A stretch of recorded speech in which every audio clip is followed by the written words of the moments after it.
Welcome to Buckeyes Tomorrow Morning for Sunday, December 15th. I'm your host, Tom Orr. The Tennessee game is in 6 days. The game against Michigan in 349 days. We're going to be talking about that Tennessee game a bunch this week. Tony Gerdeman and I already did a couple listener question shows that we'll be dropping over the next day or two. We already did a bunch of rewatch shows, rewatching Tennessee's games over the course of the season. So plenty of Tennessee talk already. Now we're going to be talking about something completely different. And now for something completely different, as they say. We're talking a little bit of transfer portal, and we're not talking about specific players. We've done a couple shows on that as well. This one's a little bit more of a theoretical exercise about maybe the most important position on the field, the quarterback position. And Ohio State's in a really interesting spot. They had 5 scholarship quarterbacks on the team this year. We know Will Howard's gone. We know Devin Brown has already said he's going to be in the portal. So now you're down to 3. You know you've got Tavien St. Clair coming in. Are more guys going to be headed to the portal? We don't know. But we know Ryan Day does like to have 4 guys on scholarship at the quarterback position.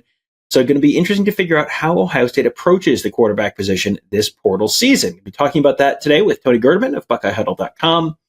Tony, we know that Ryan Day wants 4 guys, as I just said, on scholarship. And we know they currently have 4 guys. So really, a lot of this conversation to me starts with, okay, we know they're losing Howard. We know they're losing Brown. What are the odds that someone else from that room leaves between now and the start of the 2025 college football season? Yeah, it comes down to the fact that you've got Julian Sayin, Noland, and Lincoln Kienholz, who are all roughly the same age. Lincoln Kienholz a year older than those 2 guys. And we don't like pushing players into the portal or talking about prospective portal guys, but this is the age we live in now, especially at quarterback, where coaches recruit a guy a year knowing that, gosh, it'd be nice if he stuck around. If 2 of those 4 guys over a 4-year period stuck around for at least 75% of their time, the math gets wonky, Tom. But you can't expect everybody to stick around for more than a couple of years. And really, when I say everybody, I mean anybody. Like any quarterback that you sign, if you can get 2 years out of them, then gosh, what's the average anymore? That's probably another study that needs to happen, because it's not it's worse than the NFL running back, which is like, 3.5 years or whatever. Certainly not that good. But when you look at the fact that you have the one of the young guys, Julian Sayin, is probably projected to start this next year. That's mainly one of the reasons Devin Brown has left. And so when he is a redshirt freshman is projected to start, and there's a redshirt sophomore behind him, when we talk about the blueprint for transfers, it's usually the older guys who get passed by the younger guys.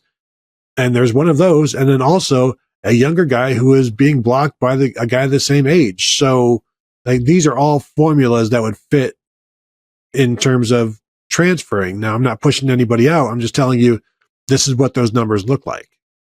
And I've gone back and looked at some of the previous quarterback classes and sort of top 10 quarterbacks and top 200 in the class kind of quarterbacks. And generally, about half of them end up transferring before their college careers are over. That's just sort of the norm in college football. And that was even before you could do, everyone just had an automatic free transfer and everyone, multiple transfers and all that kind of stuff. That is, only those numbers are only going to continue to go up, because it's a spot where these guys are all elite players. And they're not used to having to sit, and they're not used to having to wait. And so it is a difficult, and it's also a position where you see a lot of development, and some guys develop a little more than other guys. So, there are a lot of different factors that go into that high transfer rate for the quarterback position.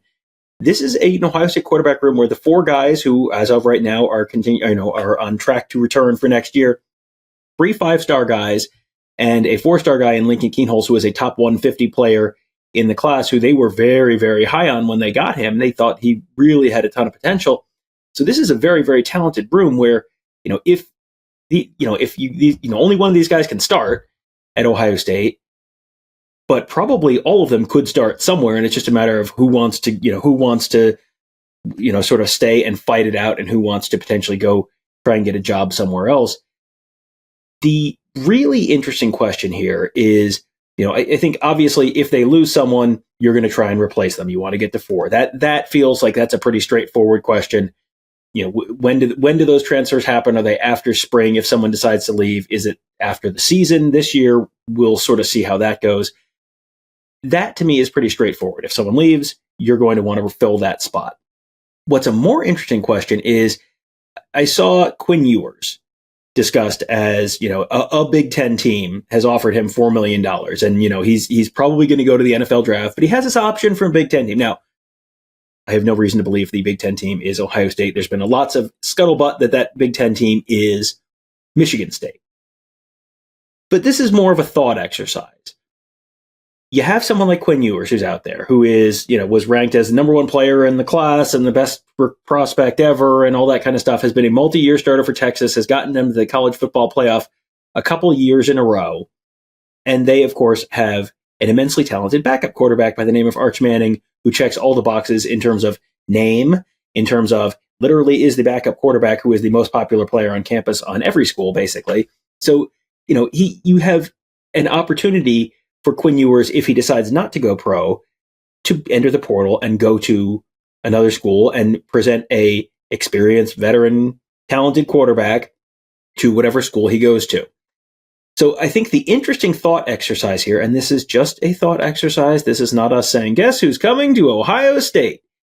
The interesting thought exercise here is if you have talented young quarterbacks like a Julian Sayin, like all the names we've just said, Lincoln Kienholz, Noland, Tavien St. Clair, do you risk chasing some or potentially all of those guys off to bring in a veteran guy like a Quinn Ewers, who you sort of know what you're getting and you're coming in with experience and you're not going to necessarily have the learning curve you will with a younger guy?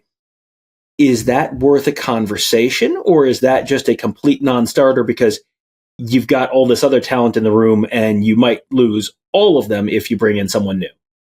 Well, and the conversation alone might be enough to anger somebody to the point where they head to the portal. And I can hear fans saying, who cares if they're upset? Then go. We don't want you here. You want guys that want to be here and you want the best that you can have. That's fine. But when you're talking about a 1 year rental and missing out on 2 years of somebody that you feel is going to be very, very good, and say a Julian Sayin or an Aaron Noland, then these are the equations that you have to go over and decide. I think another aspect to this is clearly, if Kyle McCord returns last year, do they go get Will Howard? Do they continue to look into the portal? And that tells you how they felt about Devin Brown. If they're not looking into the portal now, we've heard no names, and there are plenty of quarterbacks out there. And if you were going to look for a quarterback, you'd look for one now while there's 1,000 of them in there. They know Devin Brown's gone, but they also know who, at least some of the people who are returning, and they feel pretty good about that. That's the message that I am getting. And so, should they go get somebody? If they did, it sounds like they would there's a chance that they could lose the guy that they feel is good enough to lead them next year. Who is the guy out there that is worth doing that for? I don't think you could say that about Quinn Ewers, when there are plenty of people who will tell you he's not the best quarterback on his team and can make some plays, but will also give some plays up. There's no Dylan Gabriel out there, I don't believe. So, even like some of the highest ranked guys like Luke Cromanoke from Florida State, what has he done? He's the same age as Julian Sayin and Aaron Noland. So Malik Murphy, a name like that. Like I just, at this point, I feel like they are where they are. They want to stick where they are. But does something happen in the spring? Because they're going to know a whole lot more in the spring than they do right now in terms of, oh boy, maybe we were wrong about what we thought. And the spring will provide another opportunity to go grab somebody if you need to. But yeah, I think they like what they have. And if you like what you have, is there somebody out there that you love? And will you be able to love them long enough to get over the guy that you like and are falling in love with? Or is this just a 1 year stand? This is more of a Valentine's Day conversation than a Christmas conversation, but the portal's not open then, Tony, so that doesn't really fit. Ho ho ho.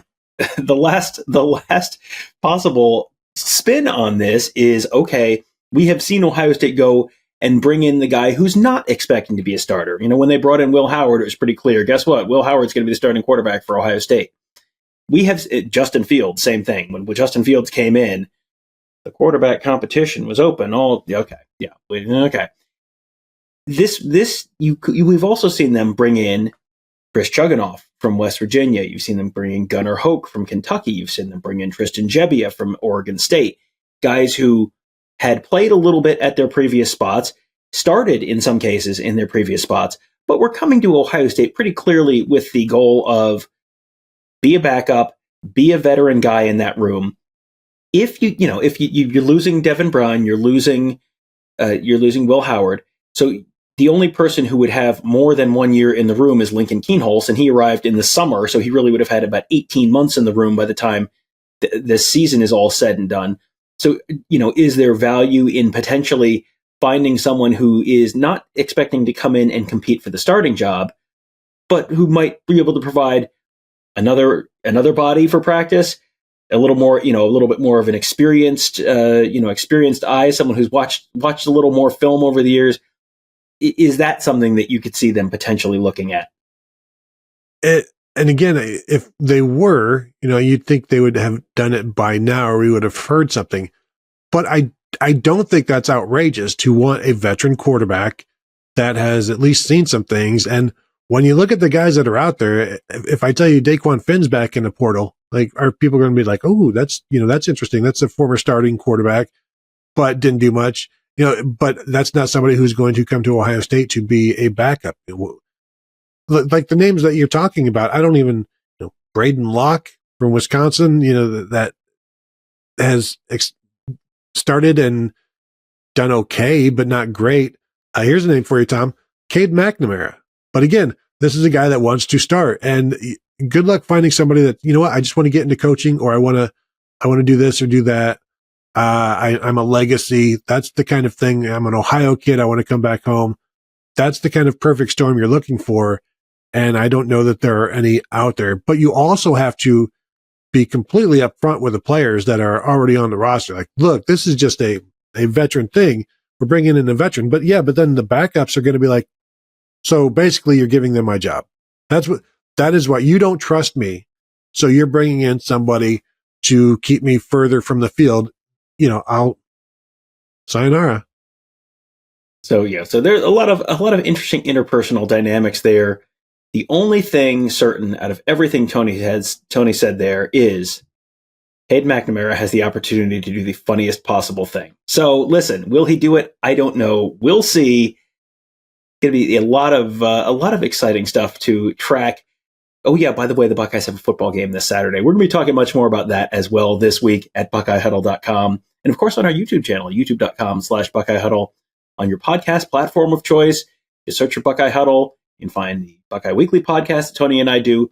Lots of listener question shows. We have another of the game rewatch, the Tennessee game rewatch shows coming for you. Have much more coming up later on in the week, including interviews with Ohio State players and coaches and much, much more on Buckeye Weekly, the Buckeyes TomOrrow Morning podcast, Skull Session recruiting podcast that Mark does, the Big Me kickoff show that Kevin Noon does, all of that. Just search Buckeye Huddle, whatever your podcast platform of choice is. Search Buckeye Huddle. You can subscribe to all of those. We'd also appreciate a 5-star rating and review wherever you're getting those shows. It always helps other folks find those shows as well. That will do it for today. Thank you guys all for joining us. Have a great day. We'll talk to you tomorrow.